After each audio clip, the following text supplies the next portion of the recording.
special family, welcome back to another video.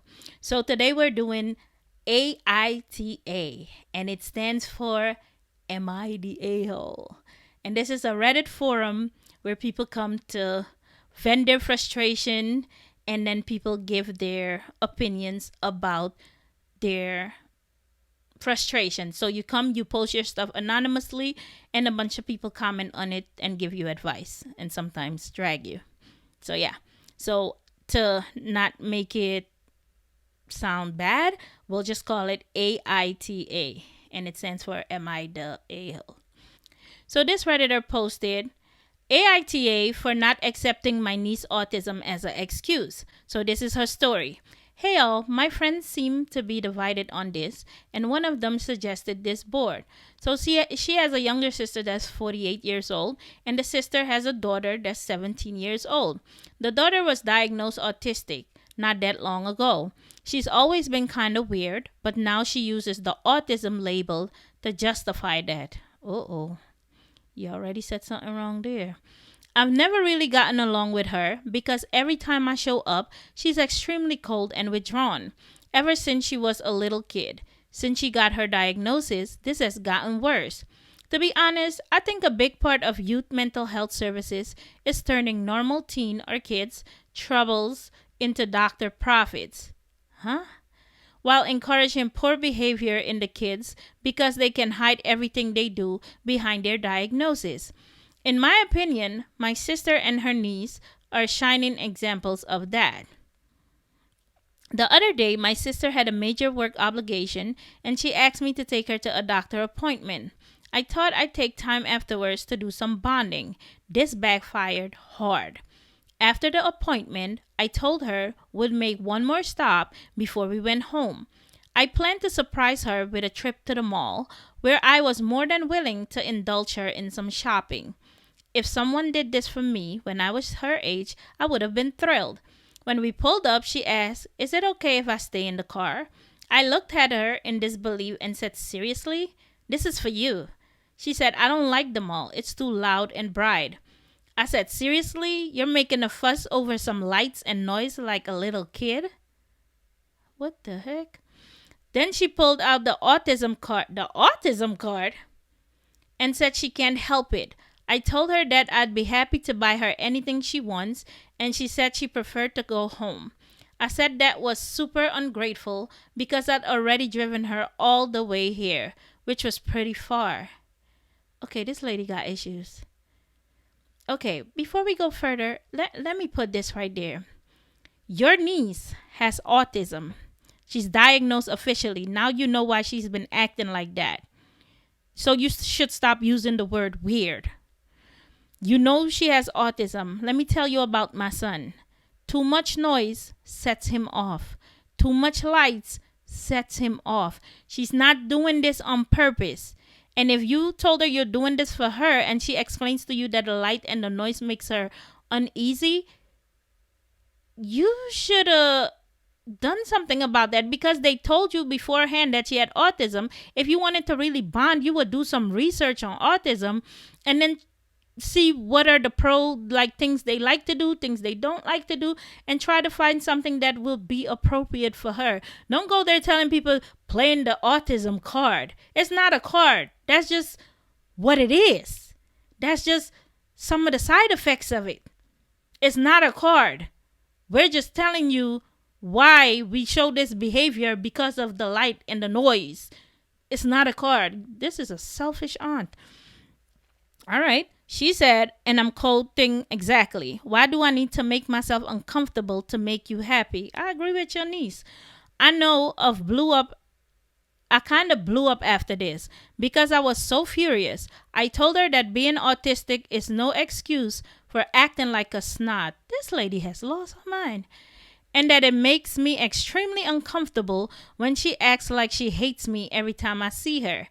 I said that the real world isn't going to cater to her peculiarities, and she needs to start acting like a normal person before she ends up alone. She started crying, which she always does when she's even a little upset, and I told her to save the crocodile tears for someone who's fooled by them.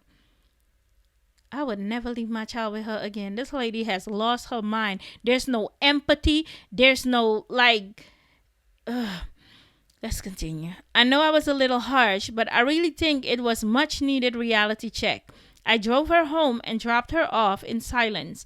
Honestly, I think I'm extra mad about this because my son was never given the benefit of the doubt from the family when he was suffering from addiction. Later, my sister texted me to say that it's going to take a lot for her to trust me with her daughter again. I said, for what? The unforgivable offense of trying to buy her a present? She didn't even see what she did wrong. Talk about selfish. She couldn't even see what she did wrong. I tried to do a nice gesture for my niece and got totally shut down and disrespected. Am I the A? Oh, she made an edit. I see now. My friend just told me to post here because she wanted to call me a age. You know what that stands for. But as far as I can tell, you're a bunch of pharma brainwashed children anyways. Really? Pharma brainwashed children? We wish it was that simple. You got a bunch of moms here wishing it was that simple. Let's see what the comments say, shall we? Huh.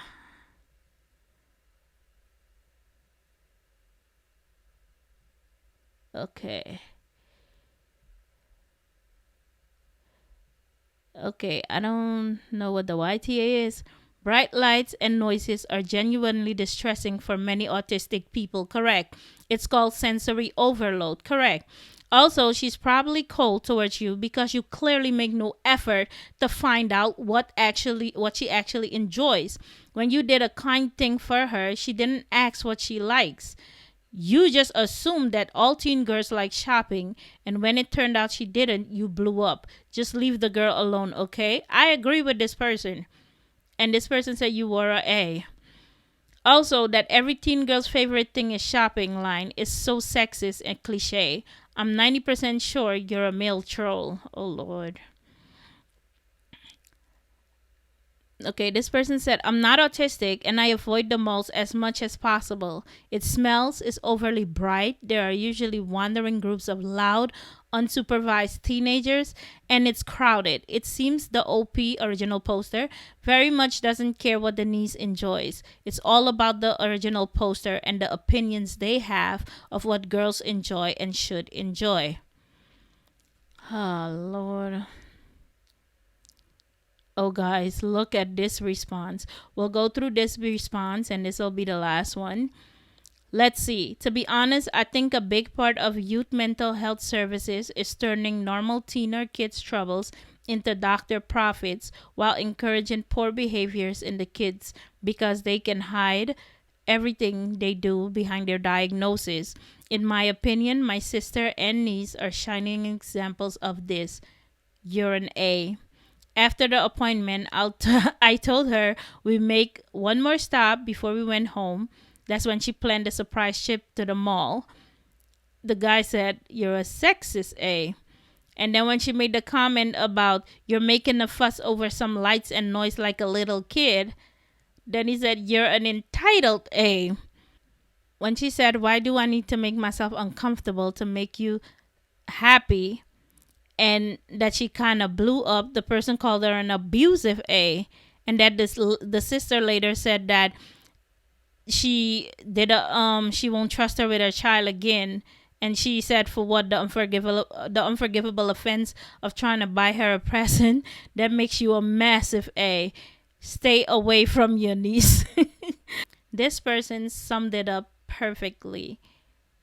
Stay away from the girl because you obviously didn't take the time out to see what autism is and what would be appropriate for someone with autism, and you expected your niece to just forget that she had autism like it's something that you can forget and make herself uncomfortable to please you so you guys can bond. But if you were really a nice person, I think you would have did some research and try to come up with another way that'll benefit you both in bonding.